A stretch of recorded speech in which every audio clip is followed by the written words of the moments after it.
السلام عليكم ورحمة الله وبركاته. أعوذ بالله من الشيطان الرجيم.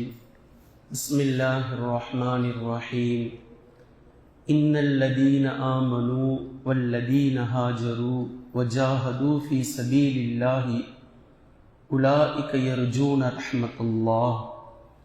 கண்ணியத்திற்குரிய அல்லாஹ்வின் அடியார்களே, நபி ஸல்லல்லாஹு அலைஹி வஸல்லம் அவர்களின் 10 ஆண்டு கால மதீனத்து வாழ்க்கை என்ற தலைப்பிலே 5 நாட்களாக ஒரு சில விஷயங்களை நாம் தெரிந்திருக்கிறோம்.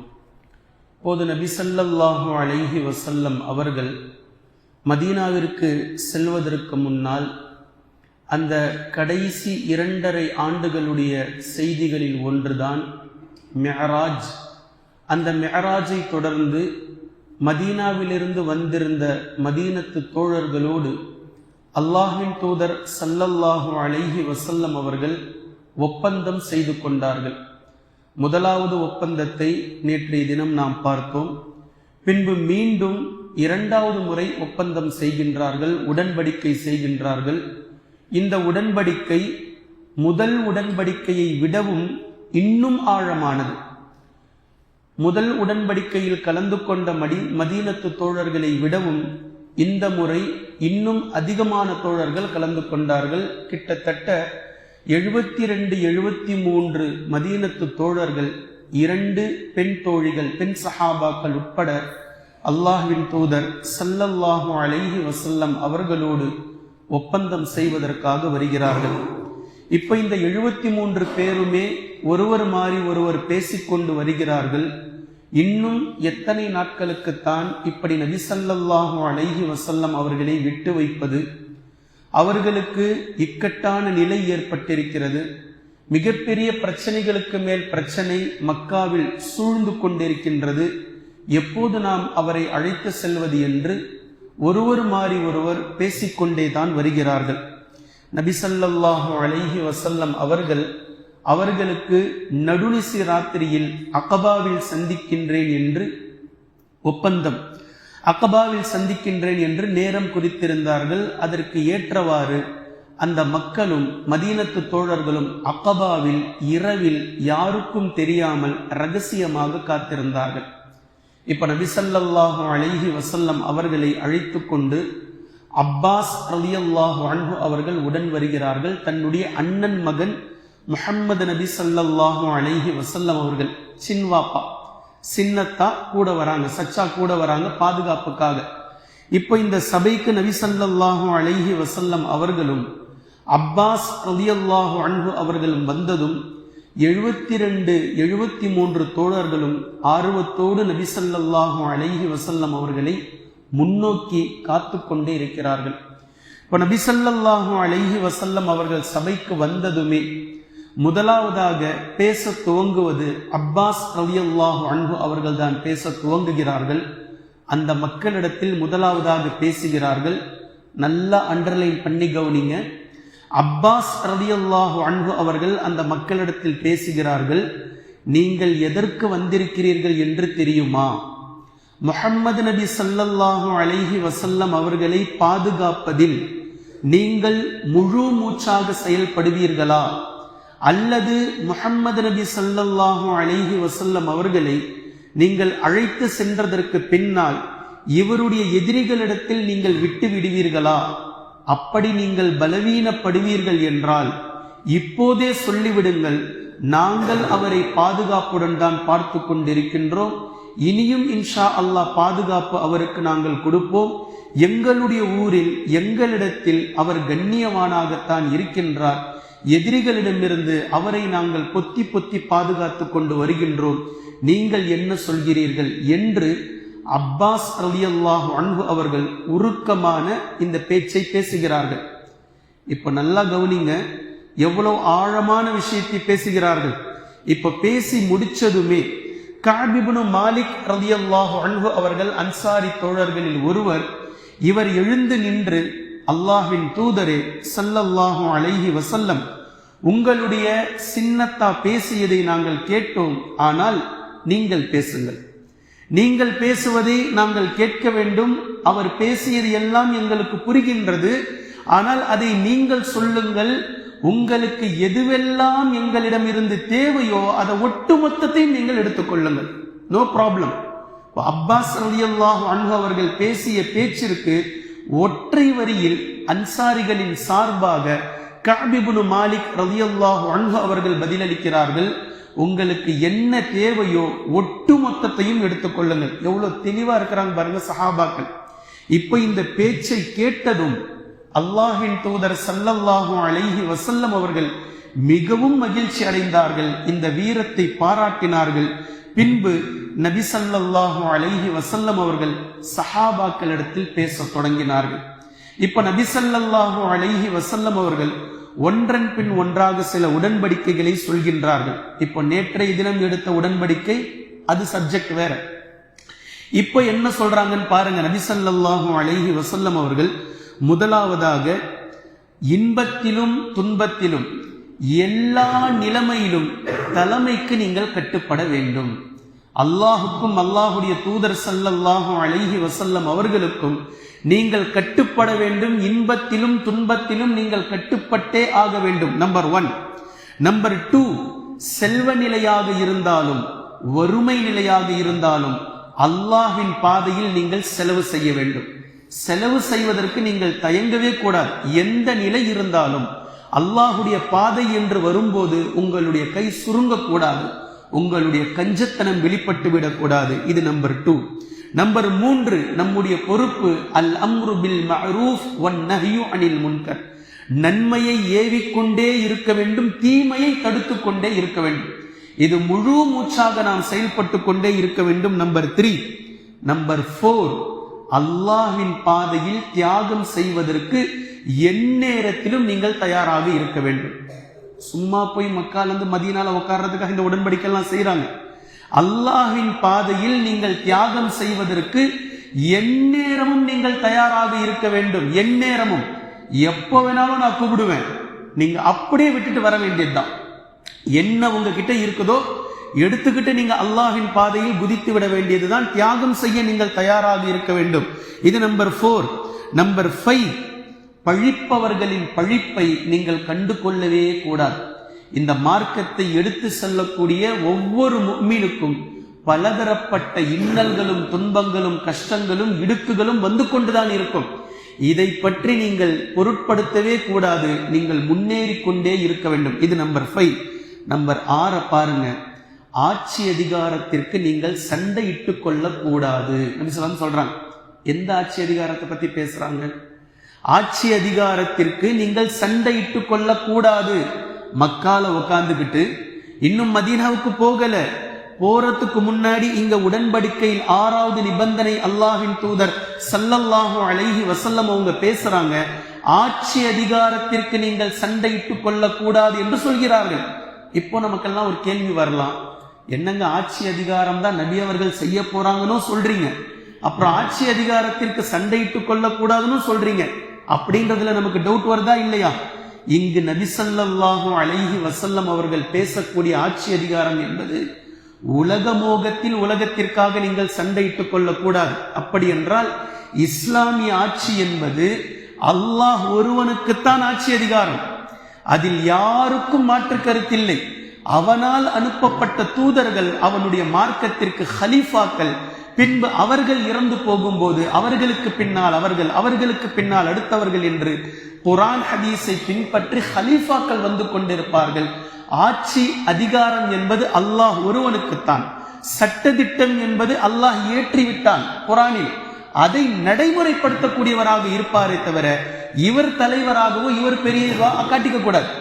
இப்ப இவர் ஆட்சி அதிகாரம் அல்லாஹ் ஒருவனுக்கு, அதை நடைமுறைப்படுத்துவதற்கு இஸ்லாமிய முறைப்படி அந்தந்த காலத்தின் லீடர்கள், அவர்களுக்கு பின்னால் அவர்கள், அல்லாஹ்வின் தூதர் ஸல்லல்லாஹு அலைஹி வஸல்லம் அவர்கள் வஃபாத்தானதற்கு பின்னால் அபூபக்கர் சித்தீக் ரலியல்லாஹு அன்ஹு அவர்கள் வந்ததை போன்று, அவர்களுக்கு பின்னால் உமர் ரலியல்லாஹு அன்ஹு அவர்கள் வந்ததை போன்று, அவர்களுக்கு பின்னால் உஸ்மான் பின் அஃபான் ரலியல்லாஹு அன்ஹு அவர்கள் வந்ததை போன்று, அவர்களுக்கு பின்னால் அலி இப்னு அபீ தாலிப் ரலியல்லாஹு அன்ஹு அவர்கள் வந்ததை போன்று, இதுவரைக்கும் இஸ்லாம் காட்டி தந்த சரியான முறை. இதற்கு பின்னால் அது வேறு திசைக்கு மாறிவிட்டது. இப்ப இதை பற்றி குர்ஆனும் ஹதீஸும் பேசல. இந்த முறை மன்னர் ஆட்சி முறைக்கு சென்று விட்டது. குர்ஆன் ஹதீஸ் பேசாத முறைகள். இப்ப நபி ஸல்லல்லாஹு அலைஹி வஸல்லம் அவர்கள் இங்க என்ன சொல்றாங்க? இததான் சொல்றாங்க, ஆட்சி அதிகாரத்திற்கு நீங்கள் சண்டையிட்டுக் கொள்ளக்கூடாது. இப்ப சண்டை போட்டாங்கல்ல, சண்டை நடந்ததா இல்லையா? நான் தான் மன்னராக வருவேன், நீ தான் மன்னரா வரணும். ஆட்சி அதிகாரம் கியாமத் நாளினுடைய அடையாளம் கூட மக்காவினுடைய ஆட்சி அதிகாரம் யார் என்பதை சண்டையிட்டுக் கொள்வார்கள். மக்காவினுடைய ஆட்சி அதிகாரம் யாருக்கென்று சண்டையிட்டுக் கொள்வார்கள். இதைத்தான் அல்லாஹ்வின் தூதர் ஸல்லல்லாஹு அலைஹி வஸல்லம் அவர்கள் மிக தெளிவா பேசுறாங்க. ஆட்சி அதிகாரம் என்பது அல்லாஹ் ஒருவனுக்கு, ஹலீஃபாவாக பின்னால் கரெக்டாக இப்போது இருக்கிற ஹலீஃபா அடுத்த ஹலீஃபாவாக இவர், அடுத்த ஹலீஃபாவாக இவர் என்ற குர்ஆன் ஹதீஸின் அடிப்படையில் தேர்வு செய்யப்படுவார். அவர் சய்யிதுல் கௌமி ஹாதிமுன். அல்லாஹ்வின் தூதர் ஸல்லல்லாஹு அலைஹி வஸல்லம் அவர்கள் கூறினார்கள், ஒரு சமூகத்தின் தலைவர் அந்த சமூகத்திற்கு பணிவிடை செய்யக்கூடியவர். எவ்வளவு வார்த்தை பாருங்க, தெளிவான. ஒரு சமூகத்தின் தலைவர் அந்த சமூகத்திற்கு பணிவிடை செய்யக்கூடியவர். இதுதான் தலைமைத்துவம். வந்தவன ஆடுறது இல்ல. தலைமைத்துவத்தில் இருக்கும்போது நான் சொல்றது நீ கேளு, அப்படி சொல்றதல்ல.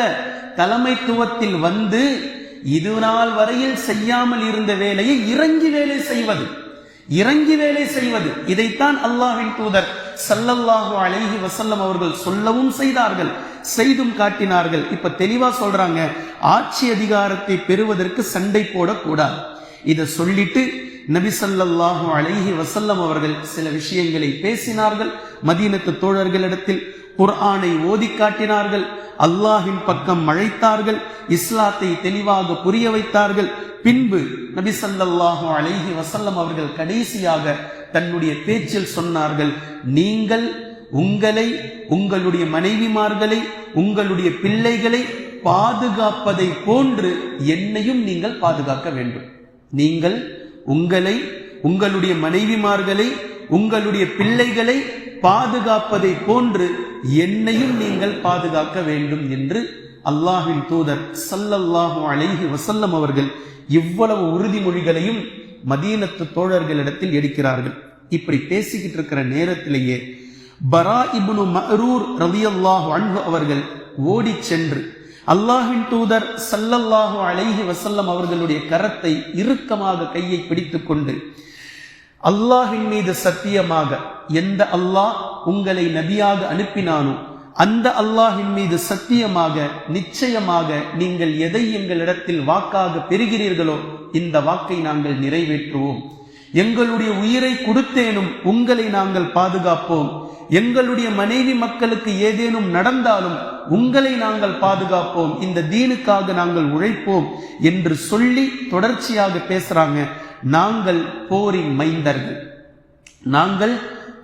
மைந்தர்கள், கவச ஆடையை இதற்கு முன்பே நாங்கள் அணிந்தவர்கள், பரம்பரையாக போர் செய்து பழக்கப்பட்டவர்கள். இதெல்லாம் ஏன் பேசுறாங்க? இப்போ சஹாபாக்கள் எவ்வளவு தெளிவா இருக்கிறாங்க பாருங்க. இன்னும் மதீனாவுக்கு போகல. திரும்பவும் சொல்றேன், இன்னும் மதீனாவிற்கு போகல. மதீனாவிற்கு செல்வதற்கு இன்னும் டைம் இருக்குது. அதுக்கு முன்னாடி உட்கார்ந்து பேசக்கூடிய ஒப்பந்தங்கள் இவை. நடுநிசி ராத்திரியில் குறைஷி மக்களுக்கு தெரியாமல் ரகசியமாக போடக்கூடிய இந்த மீட்டிங்ல அந்த சஹாபி பரா இப்னு மஅரூர் ரலியல்லாஹு அன்ஹு அவர்கள் எவ்வளவு தெளிவாக புரிந்திருந்தால் வருங்காலம் எப்படி இருக்கும், அடுத்த கட்டம் என்னவாக இருக்கும் என்பதை புரிந்திருந்தால் இவ்வளவு பேச்சையும் இப்ப பேசுறாங்க. இந்த பேச்சின் மூலம் வீர முழக்கமிட்டார்கள் பரா இப்னு மஅரூர் ரலியல்லாஹு அன்ஹு அவர்கள். நபி ஸல்லல்லாஹு அலைஹி வஸல்லம் அவர்கள் அவரை பாராட்டினார்கள், அவரை ஆசுவாசப்படுத்தினார்கள். இப்படி பேசிக் கொண்டிருக்கும் போதே திடீரென்று அபுல் ஹைசம் இப்னு தைஹான் ரலியல்லாஹு அன்ஹு அவர்கள் அவரும் எழுந்து ஓடோடி வந்து அல்லாஹ்வின் தூதர் ஸல்லல்லாஹு அலைஹி வஸல்லம் அவர்களுடைய கரத்தை பிடித்துக் கொண்டு, அல்லாஹ்வின் தூதரே, மதீனாவில் யூதர்களோடு எங்களுக்கு சில ஒப்பந்தங்கள் இருக்கின்றன. இவை எல்லாவற்றையும் முறித்துவிட்டு நீங்கள் மதீனாவிற்கு வருகிறீர்கள் என்றால் உங்களோடு நாங்கள் சேர்ந்து கொள்கின்றோம். யூதர்களை விட்டுவிட்டு உங்களோடு நாங்கள் சேர்ந்து கொள்கிறோம். ஆனா அவர் கேட்கிறாரு, ஆனால் உங்களுக்கு வெற்றி வந்ததற்கு பின்னால் அண்டர்லைன் அண்டர்லைன் பண்ணுங்க. உங்களுக்கு வெற்றி கிடைத்ததற்கு பின்னால் எந்த வெற்றியை பேசுறாரு அவரு?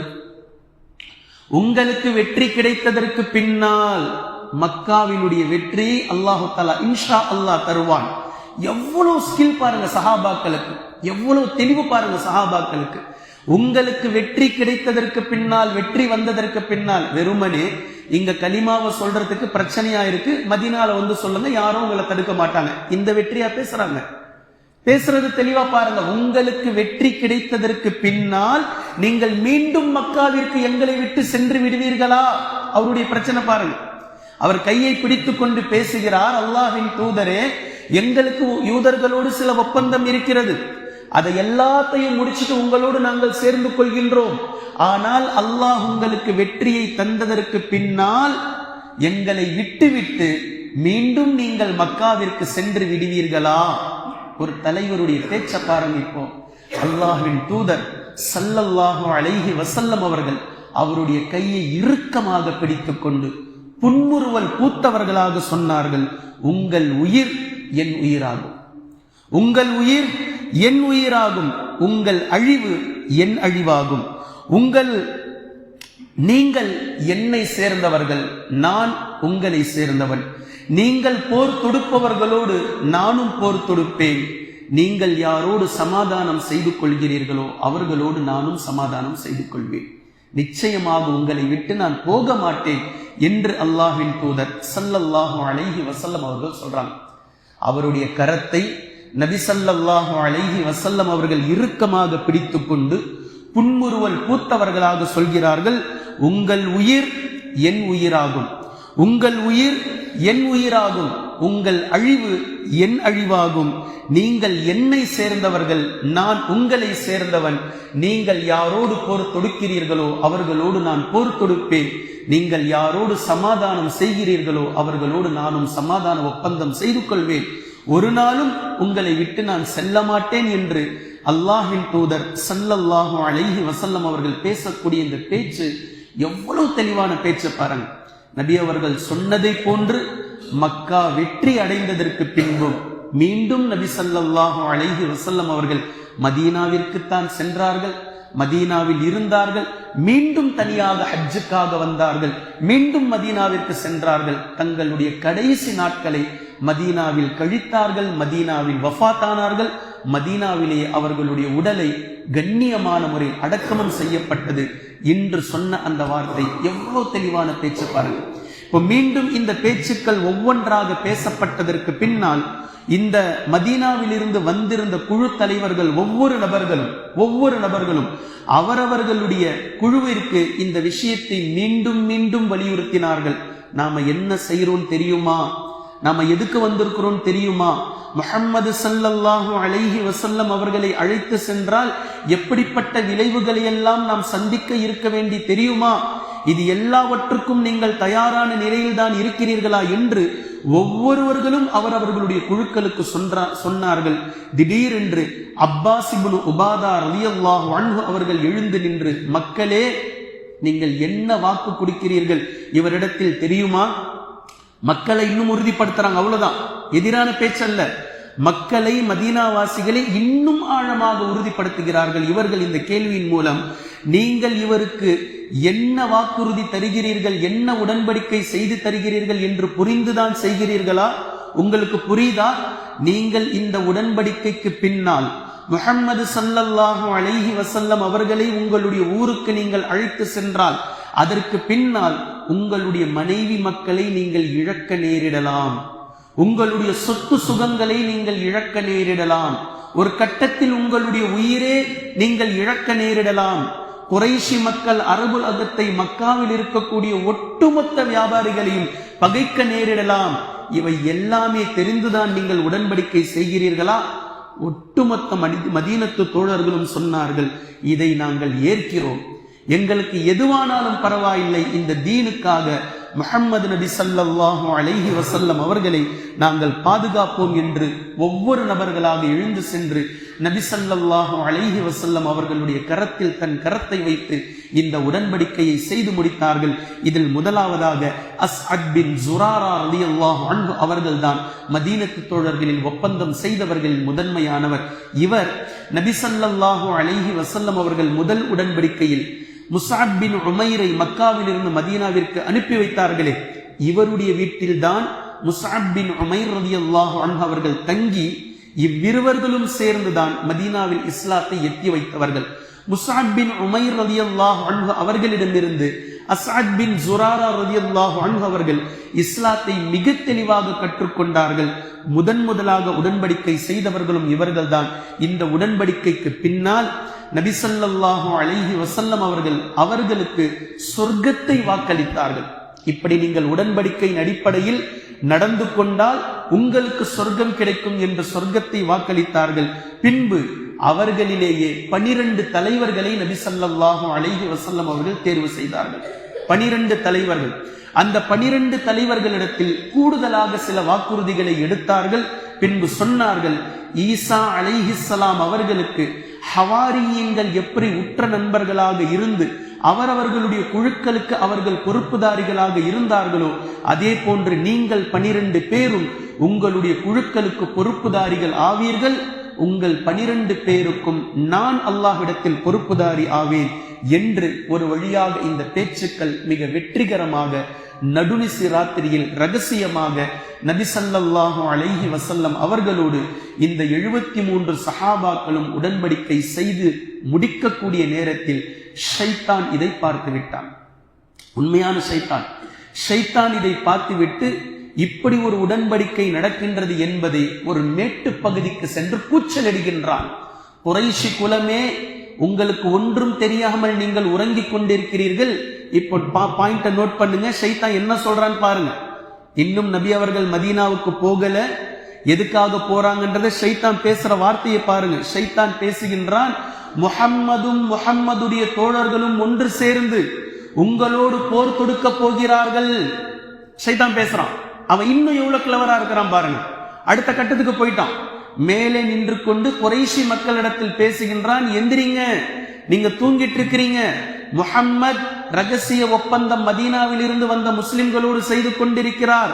இவரோடு சேர்ந்து முஹம்மது உங்களின் மீது போர் தொடுக்க போகின்றார் என்று ஷைத்தான் கூச்சலிடுவதை நபி ஸல்லல்லாஹு அலைஹி வஸல்லம் அவர்கள் கேட்டுவிட்டு மதீனத்து தோழர்களுக்கு சொன்னார்கள், இவன் இந்த பகுதியின் ஷைத்தான் ஆவான், நீங்கள் உங்களுடைய கூடாரத்திற்கு சென்று உறங்குங்கள் என்று சொல்லிவிட்டு ஷைத்தானிடத்தில் நபி ஸல்லல்லாஹு அலைஹி வஸல்லம் அவர்கள் பேசுகிறார்கள், அல்லாஹ்வின் எதிரியே, அல்லாஹ்வின் எதிரியே, உன் கதையை விரைவில் நான் முடிப்பேன் என்று சொல்கிறார்கள். அண்டர்லைன் பண்ணுங்க பாயிண்ட். எதை சொல்றாங்க? அவன் தெளிவா சொல்றான் போர் தொடுக்க போகிறார்கள் என்று. இப்ப நபி ஸல்லல்லாஹு அலைஹி வஸல்லம் அவங்க பேசுறாங்க, அல்லாஹ்வின் எதிரியே, உன் கதையை விரைவில் நான் முடிப்பேன் என்று நபி ஸல்லல்லாஹு அலைஹி வஸல்லம் அவர்கள் சொல்லியதற்கு பின்னால் அங்கு நின்று கொண்டிருந்த உபாதா, அப்பாஸ் இப்னு உபாதா ரலியல்லாஹு அன்ஹு அவர்கள் நபி ஸல்லல்லாஹு அலைஹி வஸல்லம் அவர்களிடத்தில் வந்து, அல்லாஹ்வின் தூதரே, நீங்கள் அனுமதி தந்தால் இந்த நடுநிசி ராத்திரியிலேயே நாங்கள் இந்த குறைஷி மக்களின் மீது போர் தொடுத்து விடுகின்றோம் என்று சொல்கிறார். ஆர்வம், எதன் மீது நாங்கள் எந்த கட்டத்துக்கு போறோன்றதை தெளிவா புரிஞ்சுக்கிட்டு இப்பவே நாங்கள் போர் தொடுக்கின்றோம் என்று அவர் கூறும்போது நபி ஸல்லல்லாஹு அலைஹி வஸல்லம் அவர்கள் சொன்னார்கள், அவரை ஆசுவாசப்படுத்தினார்கள், அல்லாஹ் நமக்கு அப்படி கட்டளையிடவில்லை. அப்ப இந்த பிளானிங்கே அல்லாஹுடைய பிளானிங்ன்றது திட்டவட்டமா தெரியுது. நபி அவர்கள் பதில் சொல்றாங்க, அல்லாஹ் நமக்கு அப்படி கட்டளையிடவில்லை, நீங்கள் கூடாரத்திற்கு செல்லுங்கள், அமைதியாக உறங்குங்கள், வெடிவதற்குள்ளாக மதீனாவை நோக்கி நீங்கள் புறப்படுங்கள் என்று நபி ஸல்லல்லாஹு அலைஹி வஸல்லம் அவர்களை ஆசுவாசப்படுத்தி அனுப்பி வைக்கிறார்கள். ஆனால் விடிய காலை வந்ததும் இந்த செய்தி குறைஷி மக்களுக்கு கிடைக்கின்றது. ரகசியமாக ஏதோ பேசப்பட்டிருக்கிறது நமக்கு எதிராக, குறைஷி குலத்திற்கே எதிராக முஹம்மது ஏதோ ஒப்பந்தம் போட்டிருக்கிறார் என்ற செய்தி கிடைத்ததும் குறைஷி மக்கள் மதீனா மக்களிடத்தில் வருகிறார்கள். ஹஸரஜ் குலத்தவர்கள் கிட்ட, அவுஸ் குலத்தவர்கள் கிட்ட வந்து பேசுறாங்க.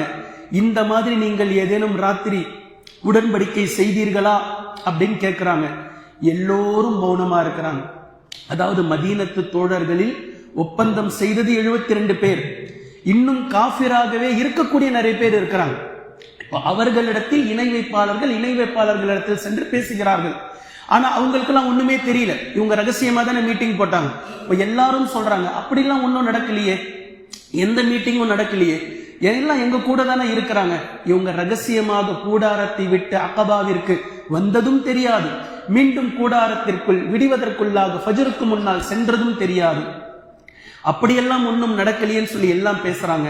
அப்போ யூதர்களுடைய தலைவன் ஒருவன் இருந்தால், நமக்கு தெரியும், அப்துல்லா இப்னு உபை இப்னு சலூல், தஃப்சீர்ல நம்ம பார்த்திருக்கோம். இப்ப அவன்கிட்ட கேட்டாங்க குறைஷி மக்கள், இப்படி நைட் ஏதாவது நடந்துதான்? இப்ப அவன் தெளிவா சொன்னான், அப்படி ஒண்ணுமே நடக்கல, என் மக்கள் என்னை மீறி எதுவுமே செய்ய மாட்டார்கள், அப்படி அவர்கள் சென்றிருந்தால் என்கிட்ட சொல்லிட்டு தான் போயிருப்பாங்க, அப்படி எதுவுமே நடக்கலன்னு சொல்லிட்டு அவன் தெளிவாக சொன்னவுடன் கொஞ்சம் நம்பிக்கையோடு குறைஷி மக்கள் திரும்பி சென்றார்கள்.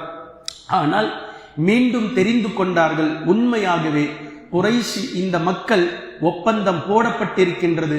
நடுராத்திரியில் முஹம்மதும் மதீனத்து முஸ்லிம்களும் சில உடன்படிக்கைகளை, ஒப்பந்தங்களை நமக்கு எதிராக திட்டம் தீட்டியிருக்கிறார்கள் என்பதை தெரிந்து கொண்டதற்கு பின்னால் அவர்களை பிடிப்பதற்காக இவர்கள் விடிய காலை வரும்போது நபி ஸல்லல்லாஹு அலைஹி வஸல்லம் அவர்களின் கட்டளைக்கு இணங்க மதீனத்து தோழர்கள் வேகமாக மதீனாவை நோக்கி புறப்பட்டு விட்டார்கள்.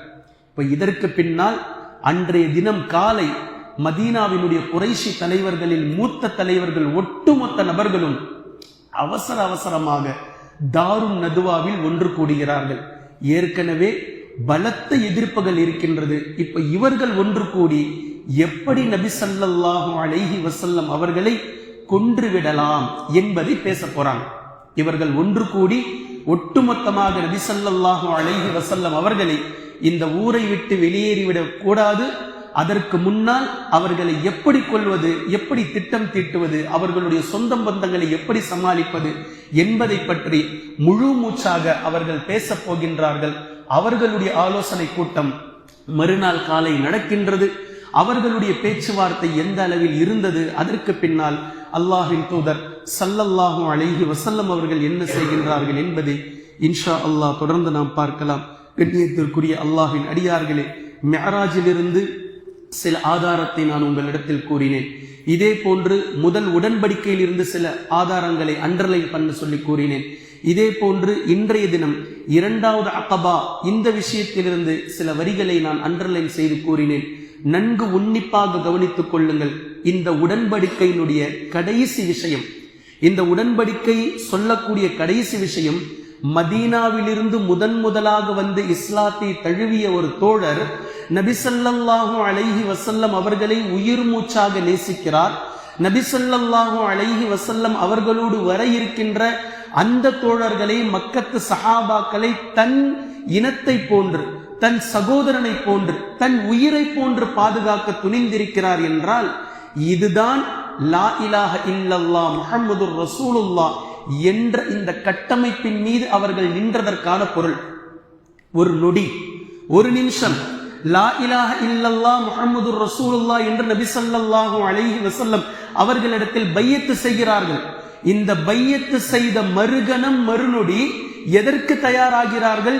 எங்களுடைய ஆட்கள் எங்களுக்கு எதிரியானாலும் பரவாயில்லை, இதே கலிமாவின் மீது ஒப்பந்தத்தில் யார் உங்களோடு வருவார்களோ அவர்களை நாங்கள் அரவணைப்போம், அவர்களை நாங்கள் பாதுகாப்போம். எங்களுடைய உயிர் அவர்களுடைய உயிர், அவர்களுடைய உயிர் எங்களுடைய உயிர், அவர்களுடைய உங்களுடைய சேதாரம் எங்களுடைய சேதாரமாக நாங்கள் பார்ப்போம் என்று பேசக்கூடிய இந்த பேச்சு, இந்த விஷயம் எவ்வளவு தெளிவான பேச்சு பார்த்தீங்களா? இந்த சம்பவத்திற்கு முன்னால் எந்த காலத்திலும் இப்படி ஒரு உயிர் மூச்சான ஒரு தெளிவு இருந்ததில்லை. இதற்கு பின்னாலும் இது நாள் வரையில் இப்படி இருக்க போவதில்லை. லா இலாஹ இல்லல்லாஹ் முஹம்மதுர் ரசூலுல்லாஹ் என்ற இந்த கலிமா எதை பேஸ் பண்ணி இருக்கின்றது என்பதை தெளிவாக புரிந்ததனுடைய உத்வேகம் அந்த சஹாபாக்களை எப்படி மாற்றி அமைத்திருக்கிறது பாருங்க. இப்ப பாருங்க, லா இலாஹ இல்லல்லாஹ் முஹம்மதுர் ரசூலுல்லாஹ் என்ற இந்த கலிமா மக்காவையும் மதீனாவையும் ஒன்று சேர்க்க போகின்றது. அடிப்படையில் இவர்கள் யாரோ, இவர்களுடைய வழக்கம் வேறு, இவர்களுடைய வழக்கம் வேறு. இவர்களும் இரத்த பந்த உறவுகள் கிடையாது. இவர்களுடைய உணவு பழக்கம் வேறு, இவர்களுடைய உணவு பழக்கம் வேறு. ஒட்டுமொத்தமும் வெவ்வேறு. ஆனால் இந்த கலிமா, இந்த உடன்படிக்கையில் இவர்களை ஒன்று சேர்க்கிறது. உடல் ரீதியாகவும் உள்ளம் ரீதியாகவும் இனி ஒன்று சேர்க்க போகின்றது. இப்படி ஒன்று சேர்வதனால் இந்த தீனினுடைய மறுமலர்ச்சி, வெற்றி எவ்வளவு தூரம் தலை தூக்கப் போகின்றது என்பதைத்தான் மதீனாவினுடைய 10 ஆண்டுகால வாழ்க்கை நமக்கு பாடம் புகட்ட இருக்கின்றது.